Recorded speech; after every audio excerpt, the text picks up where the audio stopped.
Institutes of the Christian Religion by John Calvin, Book 1, Chapter 11, Section 9. Any use of images leads to idolatry. Adoration promptly follows upon this sort of fancy, for when men thought they gazed upon God in images, they also worshipped him in them. Finally, all men, having fixed their minds and eyes upon them, began to grow more brutish and to be overwhelmed with admiration for them, as if something of divinity inhered there. Now it appears that men do not rush forth into the cult of images before they had been imbued with some opinion too crass, not indeed that they regard them as gods, but because they imagine that some power of divinity dwells there. Therefore, when you prostrate yourself in veneration, representing to yourself in an image either a god or a creature, you are already ensnared in some superstition. For this reason the Lord forbade not only the erection of statues constructed to represent himself, but also the consecration of any inscriptions and stones that would invite adoration. For the same reason also in the precept of the law a second part is subjoined concerning adoration. For just as soon as a visible form has been fashioned for God, his power is also bound to it. Men are so stupid that they fasten God wherever they fashion him, and hence they cannot but adore. And there is no difference whether they simply worship an idol or God in the idol. It is always idolatry when divine honors are bestowed upon an idol, under whatever pretext this is done, and because it does not please God to be worshipped superstitiously. Whatever is conferred upon the idol is snatched away from him.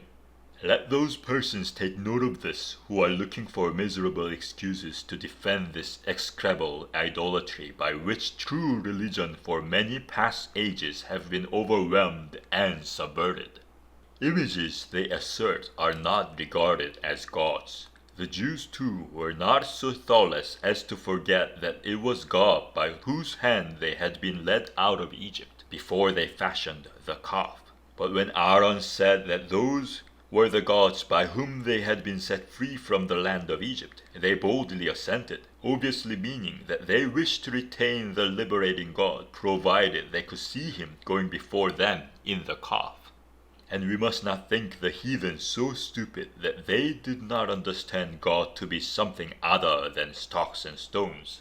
For while they changed images at pleasure, they always kept the same gods in mind.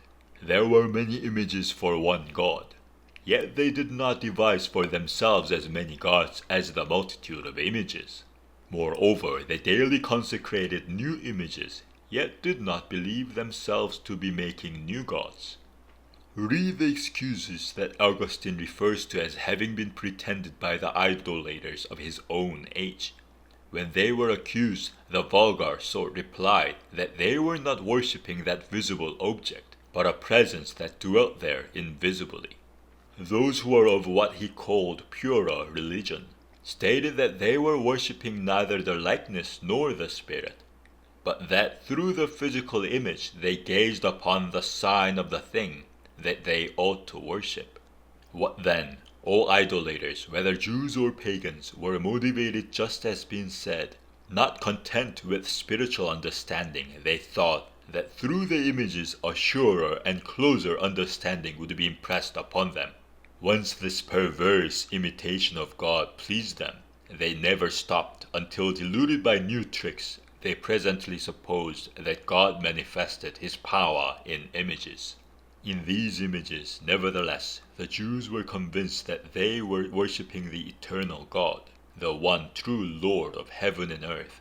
The pagans, that they were worshipping their gods whom, though false, they imagined as dwelling in heaven.